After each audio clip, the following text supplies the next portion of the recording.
guys, it's Jen. This is another episode of Reframing Me, and I am your host, Dr. Jennifer Brubaker. So today, the day I am recording this intro, is senior night for high school track. This is hitting me much harder than I think I expected it to. I knew in the fall that the end of football would be, I want to say it would be traumatic, but then I'm like, you're being a bit dramatic there. So even if I'm thinking it would be traumatic in my head, I will say that I knew the end of football season would be really sad. Football was my son's jam. I mean, he devoted every day 365 to football. For a minute, he even thought that he wanted to continue on and try to play football in college, which would, of course, devote even more of our lives to football. But track has been much more of a social sport for him since literally before day one. Now, I have told y'all before that my oldest was a soccer kid. He lived and breathed soccer from age 3 to age 14. Well, he tried out for his high school soccer team freshman year, and now this was during COVID, so he was a freshman year in high school, alone at the dining room table kid. Well, he didn't make it. It was the only light that he had had in his life at that point in time. It was a new high school. He knew virtually no one going in, which obviously didn't change considering that he wasn't leaving our house for school. So he didn't have a lot of opportunity to meet anyone. He had had a split from his middle school friends back in the 8th grade. And, to be honest, that in and of itself is a heartbreaking story that I just do not have the emotional bandwidth to even touch right now. So the only kids that he really did actually know made the soccer team, ironically. And of course, we were living amidst a global pandemic, so it was a pretty dark time in general. Once he suddenly no longer had soccer in his life, to say that he had nothing, well, that wouldn't be dramatic to say. Now, I've shared this with you before that one night amidst the post-tryout sadness, when I was tucking him in, he said to me in the most pathetic little voice, "Do you think I'll make friends at track?" I still get a lump in my throat to think of that moment when that sad and scared and lost little boy, who was and is still the kindest soul, when he was lying there just hoping that he could make a friend. And as I told him, I knew he would make friends at track and that I promised him it will all work out. Things will get better. And I told him that someday we would look back on this and think how great things turned out. Well, fast forward, and I'm not being dramatic when I say fast, right? As y'all know, fast forward it is, like so fast. It is senior night. While my child never became a speedy champion track star, in fact, he even jokes about one of his coaches saying that he was painfully slow. He did find what he needed and what he wanted at track. He made his very best friend at track. I still remember him getting into the car and talking about this boy that he had talked to because I had told him, go find a kid who's standing alone. If he doesn't have anyone to talk to, then he is looking for friends just as much as you are. Well, I was right. And he and Justin have been an inseparable duo ever since. Other people, of course, come and go, but this boy has become family to all of us. And that doesn't even touch on all of the other friends that he has made at track. In fact, I can't remember what happened the other day that made me even say it to him, but I'm like, do you realize that you are friends with basically every person on this huge track team? Like, do you remember when you asked me if you'd be able to make friends at track? Well, it looks like you made all of the friends at track. Now, I share this story with you right now again because I know that there are some of you who are in those dark sections of parenthood right now, and I can empathize with you. I can tell you that for me, it didn't feel like it could ever get brighter. But I knew in my heart that it would, and that if I just kept plugging along, we'd get through. And these last few years, well, they have given him so much happiness, so many wonderful moments. And of course, by proxy, they've given me such joy to watch and so much gratitude for how far he has come. But now it's the end of that chapter. And unfortunately, to make it worse, it ended pretty abruptly for us. Last week, he ran his two events. So he's a hurdler. So he runs the 110 hurdles and the 300 hurdles. And then on Saturday, he had a rec soccer game. Now, he hasn't played soccer since those tryouts back 4 years ago until a friend asked him to join their rec soccer team for spring. So, with having football behind him, he did. And he loved it. And it was so lovely to be able to sit back on the fields watching him play. It was insanely nostalgic. We have laughed about how his life has gone full circle here, and he looked forward to the practices and to the games. And he had a bit of a tendency to go all out. Like, we're like, whoa, you might want to just take it down a bit there. It's the Y, not the English Premier League, but he was having fun. And then last Saturday, well, he landed wrong during the game and he severely sprained his ankle. So he was hobbling around on crutches and he's in a boot. And in 15 years of competitive sports, outside of like pulled muscles here or there, this was amazingly somehow his first actual injury. And so just like that, rec soccer ended again.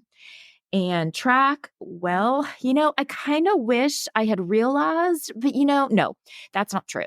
It's probably better that I didn't realize that his last race was his last race, but it was. And so, of course, now with both of these sports behind him, he's a bit lost again. The post football and now post track kind of let down, like the if I'm not an athlete, who am I? That type of thing. Well, because of that, and I know that I am not alone in my tears or my nostalgia at this point in the season, because I know so many of y'all are senior spring athlete parents and you are seeing the end of this chapter. Hopefully, you're not seeing it as abruptly as ours ended, but it's there nonetheless, right? So I thought that it was a good time to bring this episode back, give myself a bit of a reminder, and probably some of y'all too. I just hope it helps. You stay strong, mamas.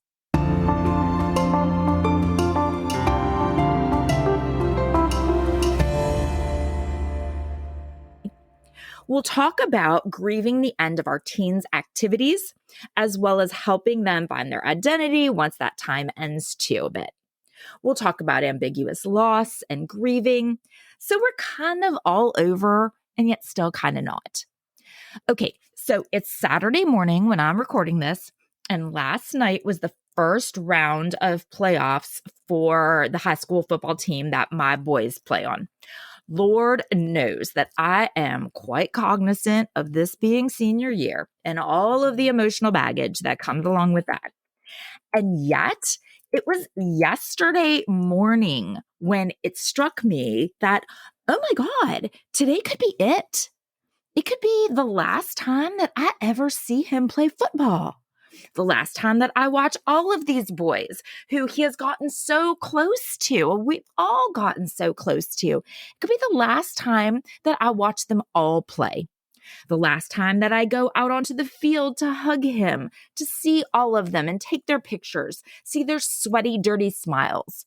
Well, I guess their smiles aren't sweaty and dirty, but still, It was like I knew this, but I hadn't really processed it. Like, hey, yeah, that's what the playoffs are. At any point, it can just be over.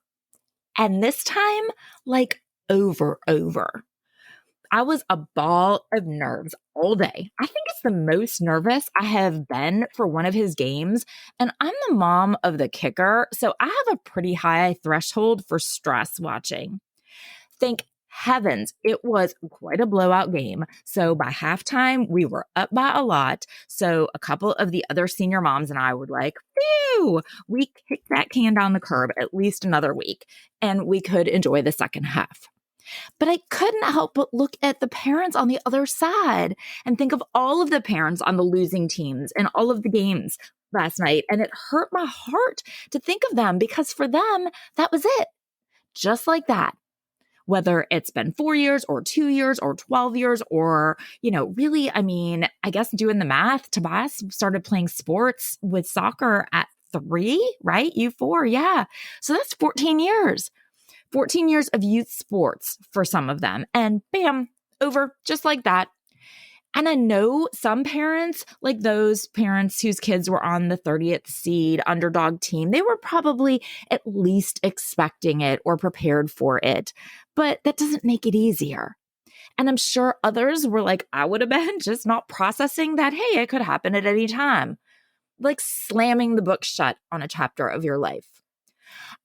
On the surface, and this doesn't need to be youth sports, I will, as a disclaimer, probably keep referring to it as youth sports because that's the perspective that I'm coming from, especially football. Football and cheer are the big things in my house. But it is the exact same for band parents, the dance team, cheer parents, theater parents, scouting parents. Anytime that your kids are involved in an activity that becomes all consuming of your time and energy and money and weekends and weeknights and summers, but all of the activities that we find ourselves, sitting on the sidelines or up in the stands or sitting in the front row watching day after day, week after week, year after year, there comes a point when it all ends. For many, senior year is that end. But for some, it happens sooner.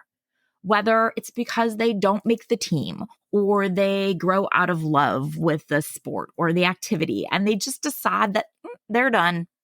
But wait, you might be saying, right? But what if I'm not done?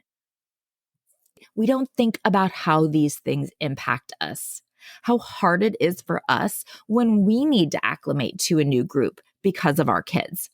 But just like he acclimated to a new group, I did it too. And now, here we are, seeing ourselves nearing the end. Thankfully, I do have my younger son. So yes, I still have my Friday nights planned for a couple more years. But it's nearing the end for him and for this group. And for many of the moms on the team, it is their last athlete or last actor or band member or whatever. It's the end of a chapter. There is a loss, a sense of grief.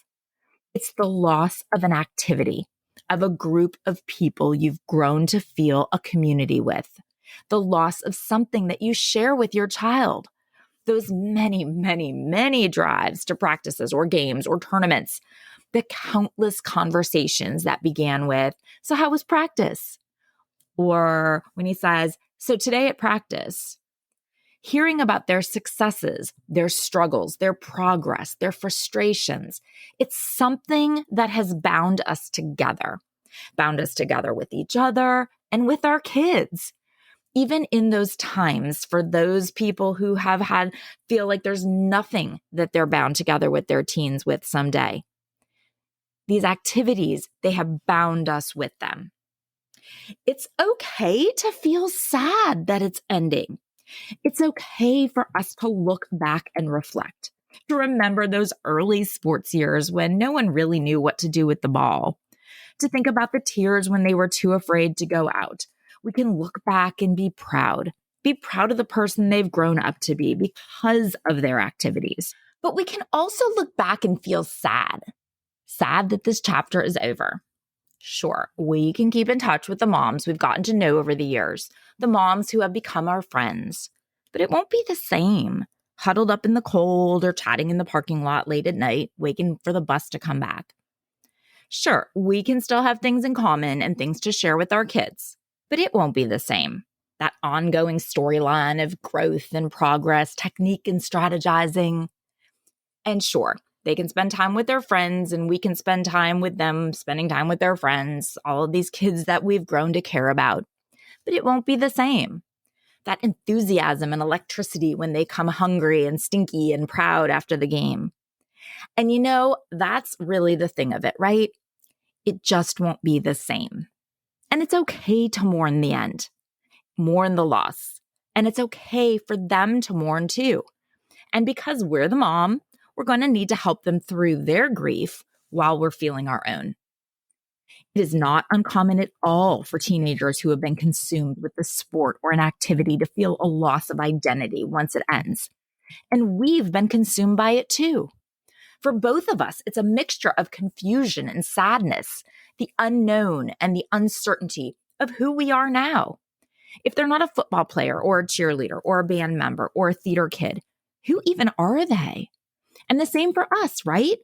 Our identities become tied to being a soccer mom or a swim mom or a dance mom, and then we're not.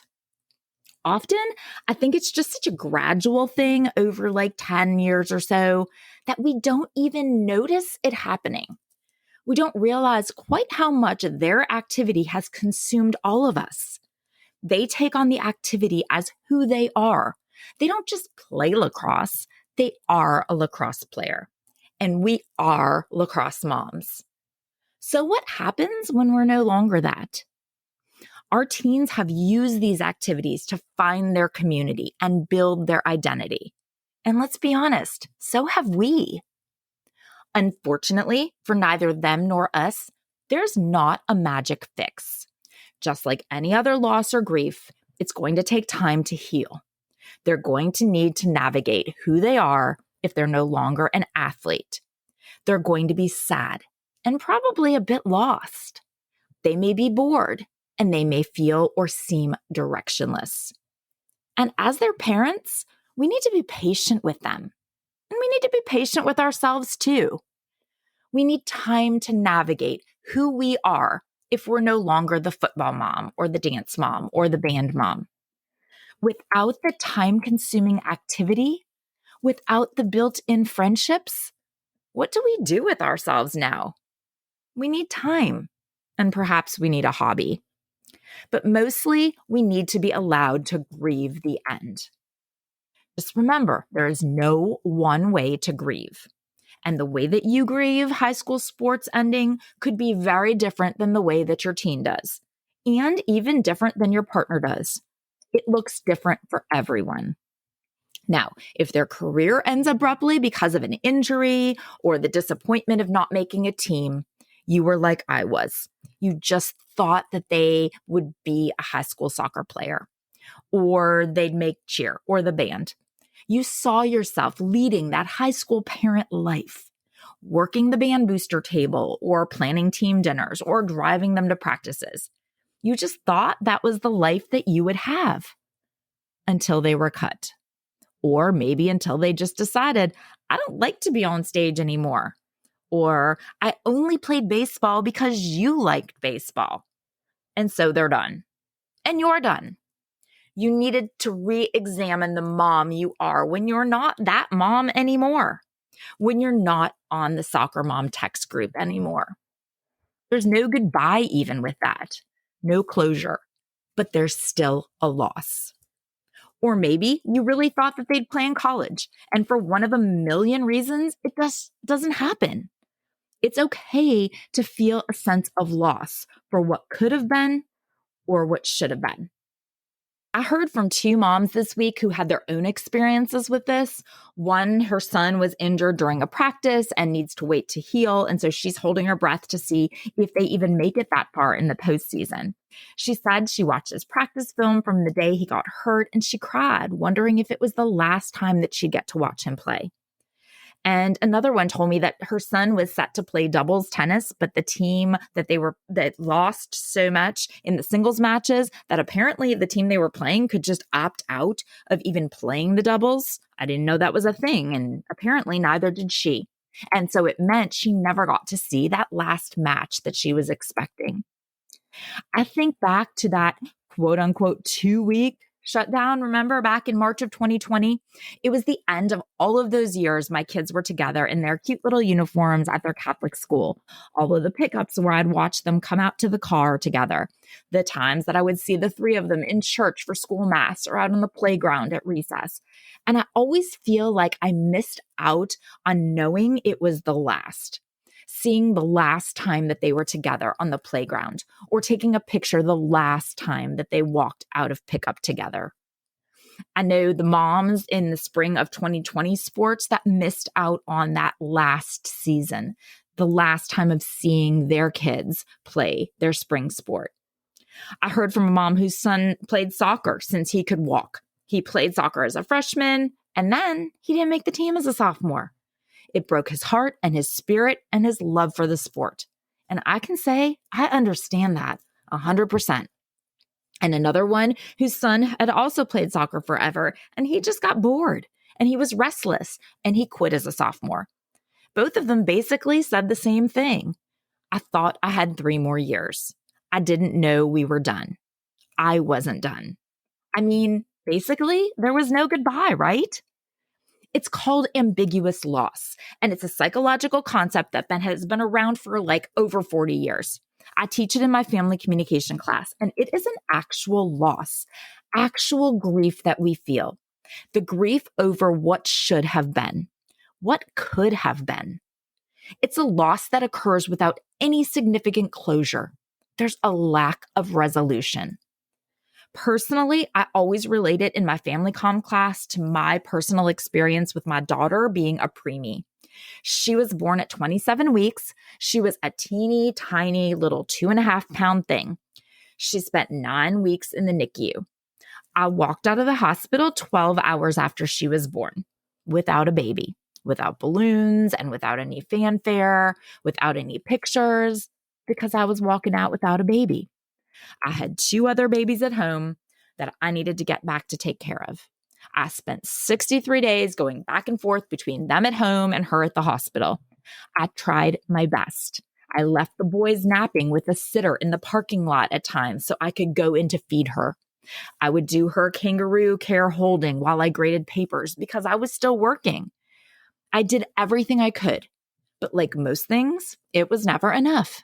Just like I missed out on the excitement of checking out of the hospital with her. I didn't get to give her her first bottle or her first bath or put clothes on her for the first time, or probably, honestly, a lot more things that I don't even want to think about even 15 years later here because it's still upsetting. There was no closure on my last pregnancy. It just ended abruptly.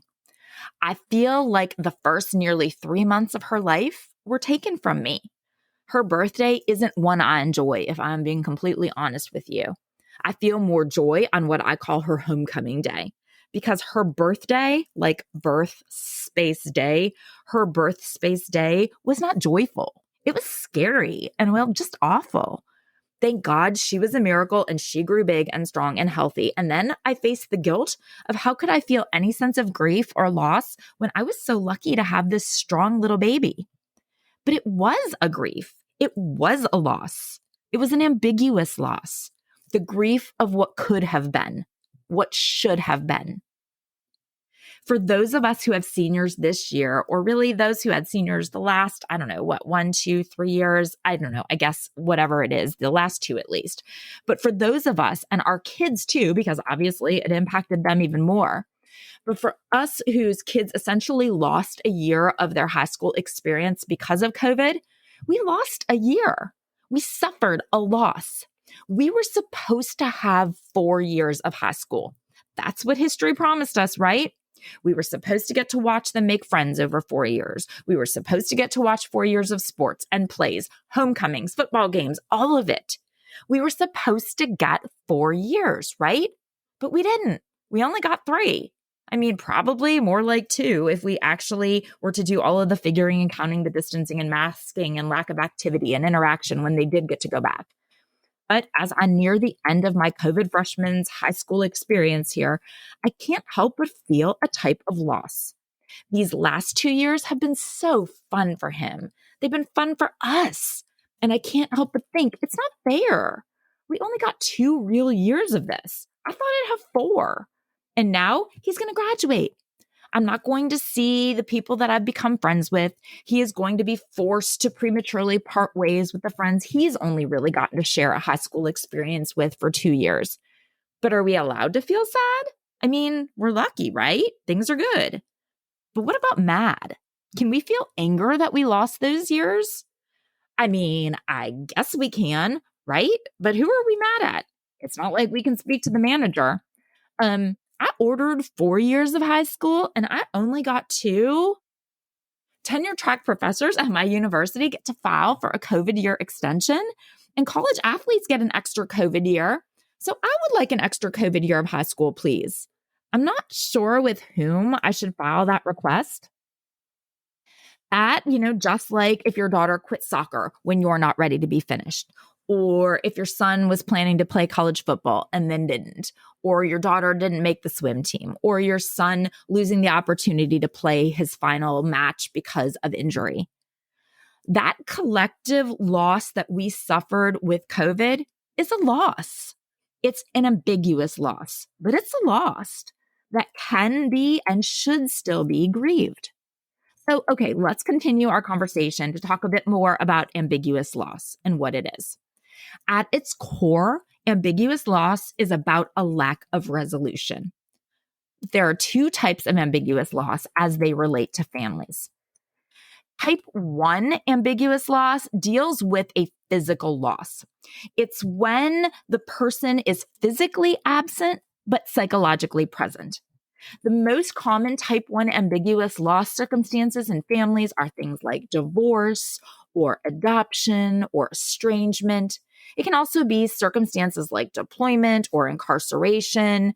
For us as parents, when our kids go away to college, that's an ambiguous loss.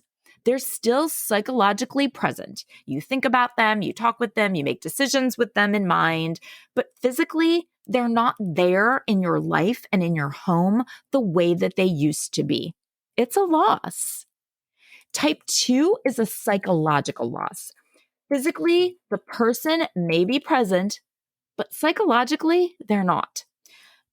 Some examples of this might be when a loved one has Alzheimer's or may suffer from depression or a chronic mental illness, or they suffer from drug or alcohol addiction. Physically, yes, they're there. But psychologically, they're not who they used to be. We can also feel this when our kids change dramatically as they grow up. Like they're here physically, they're present, but you might miss the child that they used to be. Ambiguous loss is just as strong as any other type of grief that we experience. The difference with ambiguous loss, the thing that can make it more complicated, especially type 2, is that typically when we grieve something, we need closure. We like that sense of closure to help us process the grief. When someone's personality changes dramatically for whatever reason and they become kind of unrecognizable to you, there's no closure. It can feel like it's an ongoing trauma because there's no answer or resolution. There's no closure. And because you still physically have the person in your life, people often don't even realize that you're grieving, which makes it pretty isolating. To go back to my earlier example of when my daughter was born, on the surface to others, I wasn't grieving. What should I have to grieve about? I just had a baby. I should be happy. She was thriving in the NICU. I should be happy. Well, yes, I'm happy that she's thriving, but I'm not super happy she's in the NICU. To my colleagues, I looked fine. I was back at work 2 days later. Well, what else was I going to do, right? She was 3 months early. I was mid-semester. I was back in my regular clothes. Well, when you have your baby before you reach that 3rd trimester, you haven't really gotten that big yet. So on the outside, the grief that I was experiencing, it was unnoticeable.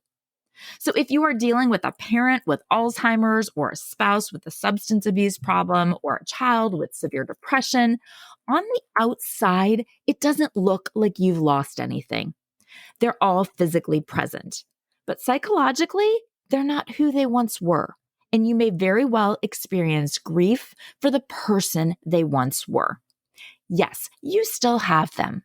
But no, it doesn't feel like them anymore. Some of you may even be feeling this loss with your teens. If their personalities have changed so dramatically, you may absolutely miss the person who they were, and not even the little ones who would slobber all over you when they gave you 100 kisses. Maybe you miss the girl who would talk to you and go places with you, watch movies and giggle. Now you look at the sulky girl who won't leave her room and who constantly has her nose in TikTok and answers you with a grunt and an eye roll, and you think how much you miss your girl. She's right in front of you, but she's not.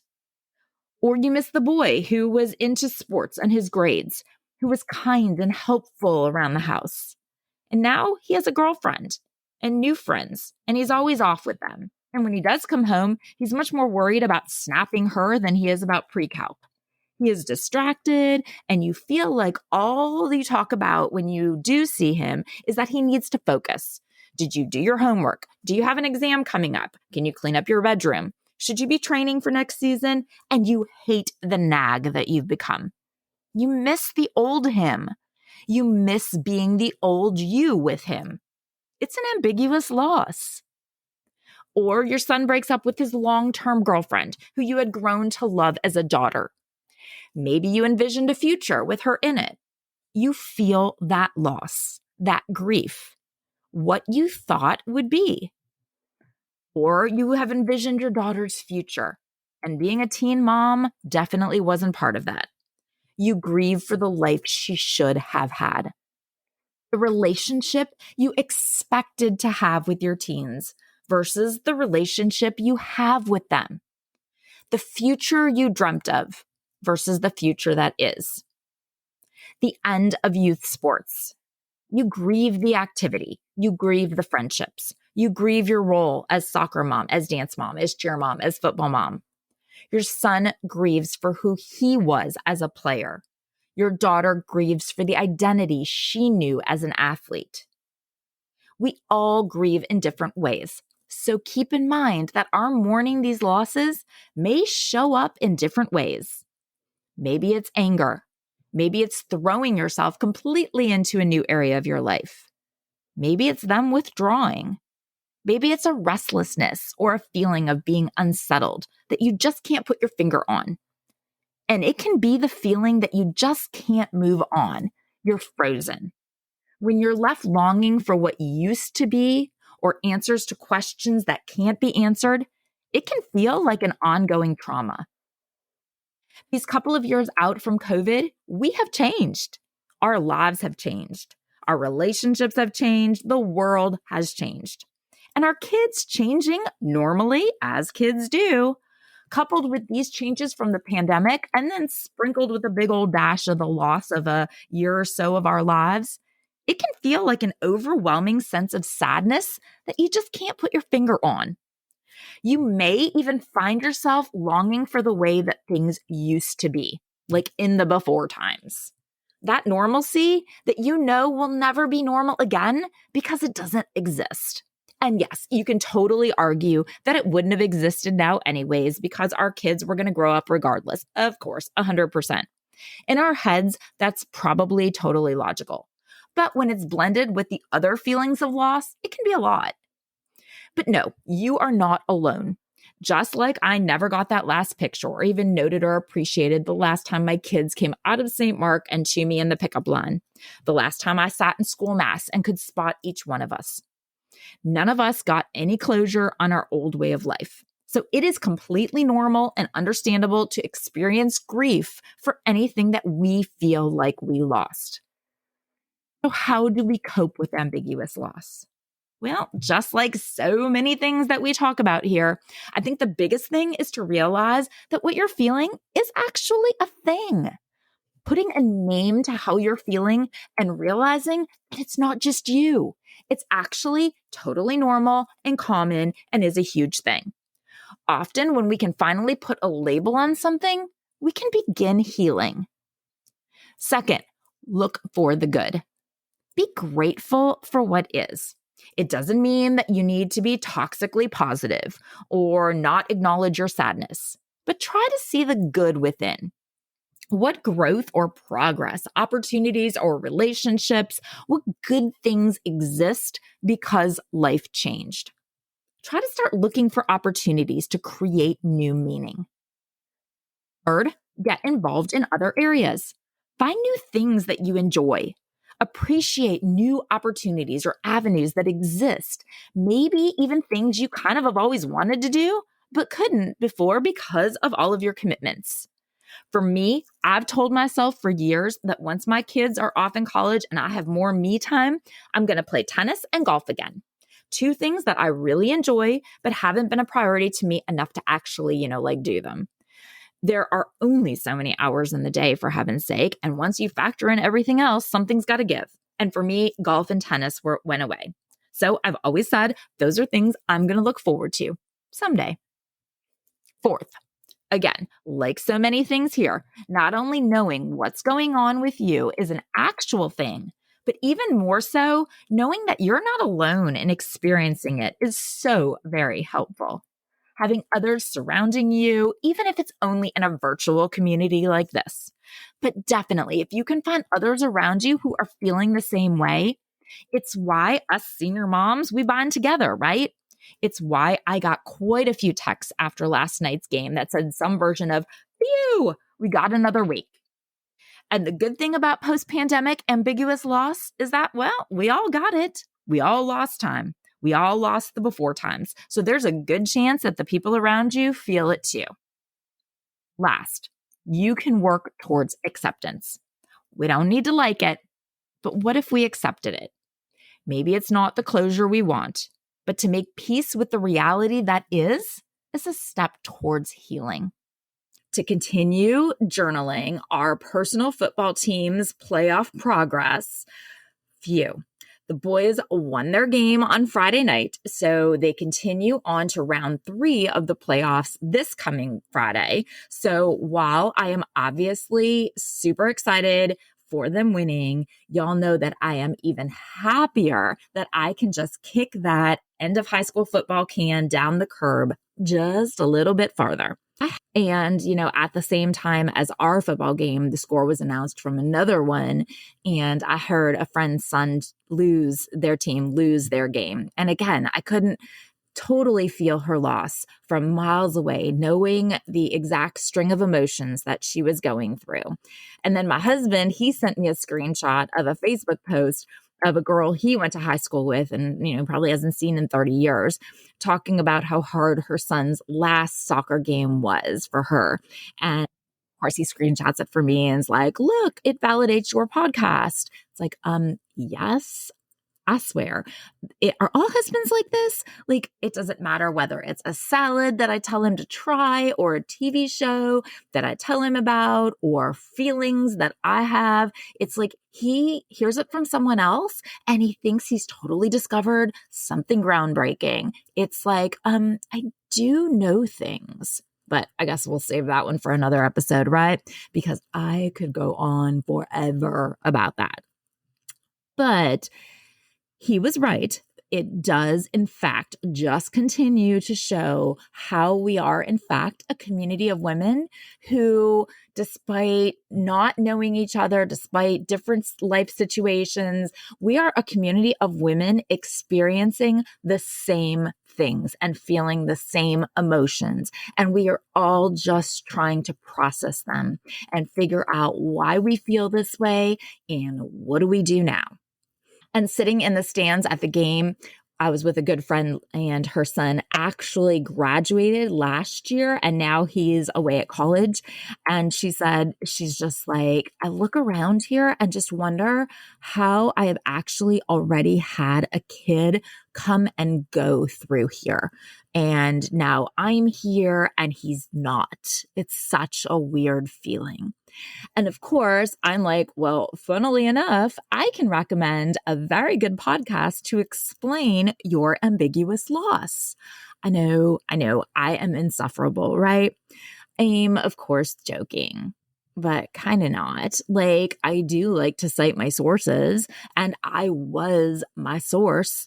So, going back to my husband, if I ever say to him about why didn't you listen to my podcast? He's like, I live with your podcast. And well, he's not wrong. But as we mentioned briefly, we are not the only ones who will feel this end, okay? Because obviously our kids will feel it even more than we do, right?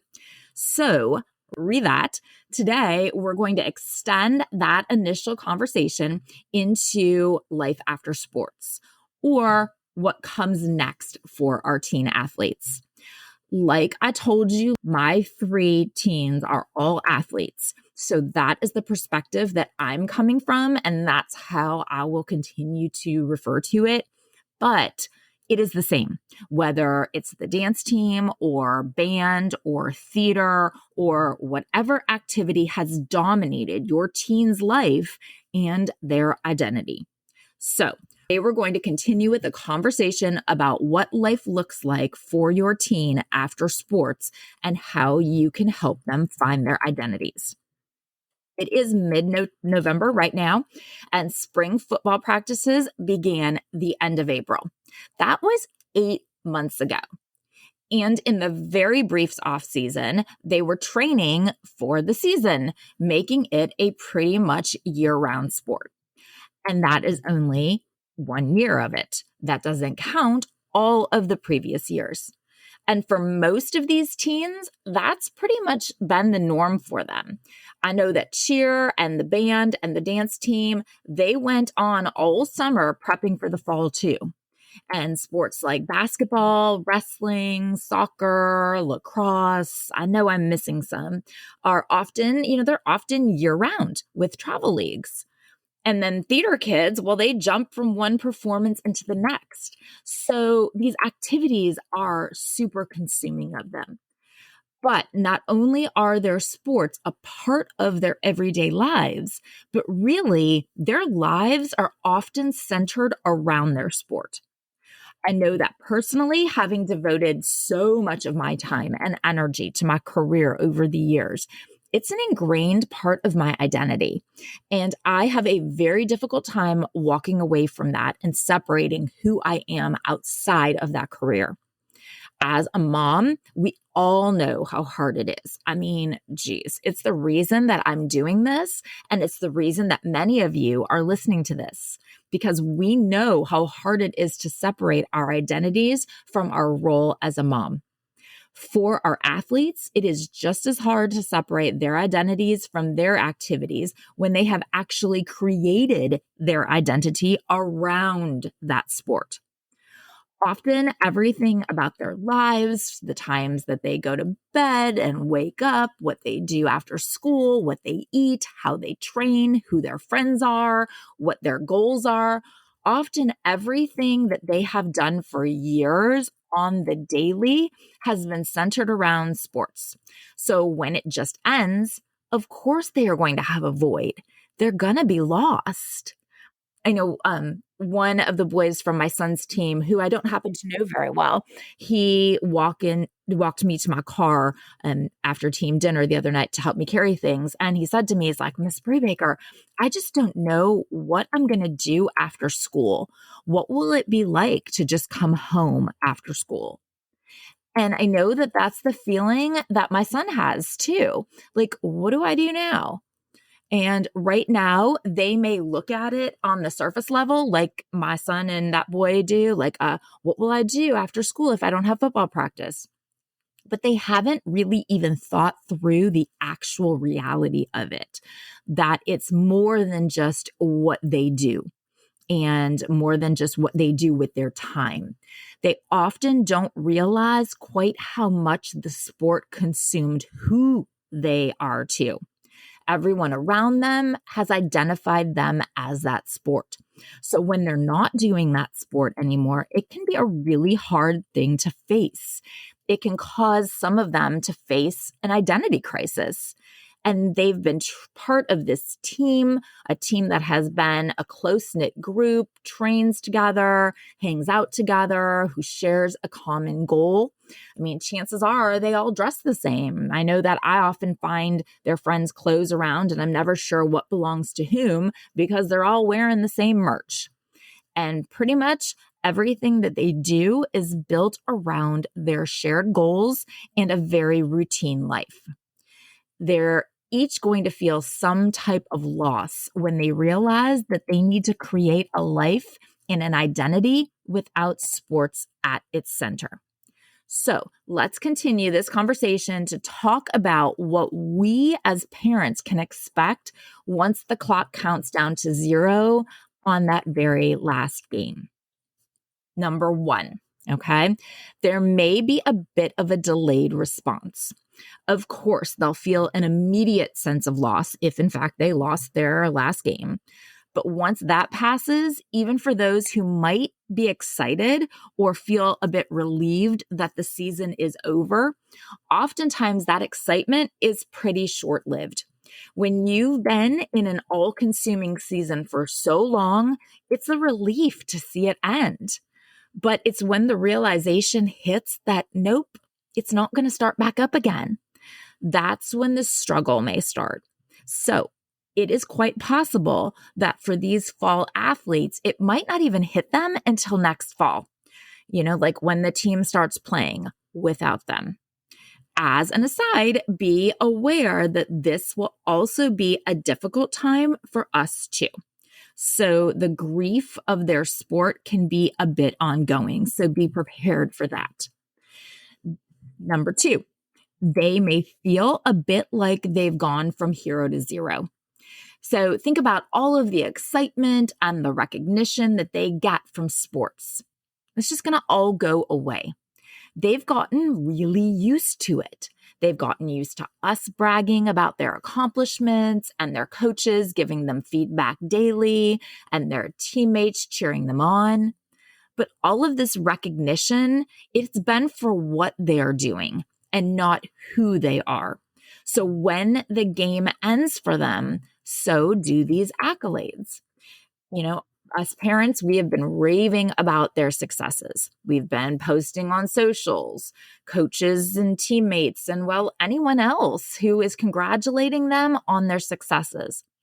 It can be really hard for them to have this source of recognition die. They will need us to kind of recognize more of the traits that they have developed through sports. So like in my house, we've been so heavily focused on his kicking and punting skills and how he's developing these particular skills, like his distance and hang time and accuracy, because he's been a punter. He's been a kicker. But those skills have come through having the other skills like hard work and dedication and attention to detail, focus, resilience, self-discipline. So it can be helpful for us to help them recognize those other skills and how they're applied to various areas of their life. Number 3, they may not be as responsible as you've grown accustomed to them being. So, think about it. Many of the choices that they have made have been controlled by the way that their sports life was structured and structured for them. For example, every summer of high school, my boys have had practice at like 7 a.m. That's so very early in the summer, right? But it is kind of nice because that means there are no late nights. When you've got to be dressed and on the field at 6:45 a.m., well, you got to get to bed. And it has been quite lovely to actually have a bedtime in the summer. And these regimented lives directed by their coaches and schedules, it really reduces the opportunities for them making poor choices that come along with negative consequences. So now, without those schedules that are being made for them, they're going to need to figure out what they should or shouldn't choose to do. And remember, much of this will also coincide with going away to college for many of them. So we need to encourage them to make good choices. And this is going to include things like sleeping and eating, exercise, free time. We can help them to take ownership of their new schedules. Now, a part of this schedule will be exercise. And really, interestingly, despite them being athletes for so long, one of the biggest challenges that these former athletes face is trying to figure out how to stay active. Seems crazy, right? It seems like these kids never stopped moving. But I guess I never really thought that all of the movement was for the end game of being an athlete, of playing the sport. When you take away that sport, you may also take away both their motivation for fitness and their opportunity. Now they'll have the opportunity that they haven't had before to kind of take ownership of what they actually want to do, like what makes their body feel good and what makes them happy movement wise. But keep in mind, of course, that their bodies may also change when they stop playing the sport. The calories that they once burned without even realizing it, well, they're not burning those anymore. The muscles that they had that were so toned as a byproduct of the game, they may not be quite as toned as they once were. And yet in their minds, they're athletes and their body should look and feel a certain way as an athlete. So this might even lead to some body image issues for some. And so be prepared that that's a possibility. We can help them by encouraging them to take a workout class or join a gym, maybe even join a rec sports league. Maybe play intramurals in college. Doing any of these can not only be good for them physically, but also mentally. And yes, even socially, filling in a bit of that camaraderie of the team. Number 4, they may be bored. All right. They may seem directionless. Yes, they need time to decompress after the season ends, just like I need time to decompress, I know, after the semester ends. We can help them when they do ultimately feel directionless or bored. We can help them combat that a bit by encouraging them to learn a new skill or try something new, set new goals. What are they interested in? What other things do they enjoy? Trying new things is good for them, especially if they've been consumed with one thing for so very long. And setting new goals gives them something to strive for and a purpose. Number 5, as parents, most of us have tried to protect our kids from hurt and from sadness as much as humanly possible. I will definitely own probably erring on the protect from hurt side much more than not. I know I've always kind of felt like there is so much in life and in the world that I cannot do anything about, that if there is something that I can do to make their lives better or easier or nicer or protect them from a problem or whatever, then you know what? I'm going to, because all of those other sad or bad things, I can't fix those. Well, this is one of those sad things that I can't fix. A significant part of their life is ending, and they are experiencing a loss. And just like any other type of loss, it can manifest itself physically, socially, emotionally. And so we just need to be aware of just how big of a change this is for them. And we need to give them the space to feel it all. So encourage them to share their feelings and be vulnerable about it. Now is not the time to teach them, oh, well, things end, suck it up, that's life. Just no, just don't say anything if that's the only option. As I tell you, literally every episode in some way, just communicate. Let them know that you are there for them and that what they are feeling is totally normal. And I know how much it hurts our mama hearts to see them hurt, but at least it can make us feel better to think about how much resilience that sports has actually taught them. And this is the same resilience that will get them through this loss too. Yes, our teens will experience grief and loss throughout life, unfortunately. The thing that makes this one hard is that athletes are typically very unprepared. No one prepares them for how hard it's going to be to stop doing what they love and stop seeing themselves through the framework of the sport. I know it's totally shocking to think that these coaches aren't preparing them for the emotional struggles that they'll encounter, right? That makes me laugh. I mean, I totally look at these coaches and think, yeah, they're going to teach these kids how to process their emotions. Totally. Sorry, I know my sarcasm there might have been a bit over the top on that one, but I mean, really, think about all of the hours that goes into training them to play their positions, to learn a skill, to learn the game, and yet no one ever talks to them about how they're going to feel when suddenly it's just over.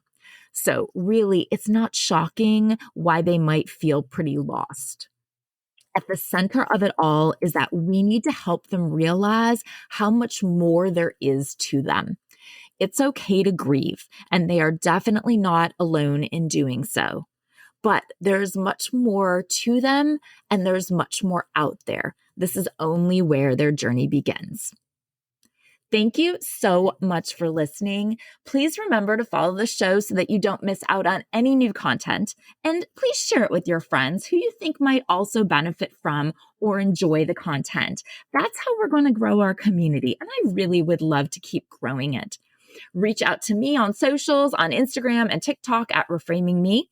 And on Facebook, it's Reframing Me, and join the Facebook group Reframing Me, the podcast community, to connect with other women who are also raising teens and rediscovering themselves. Until next time, be well and communicate.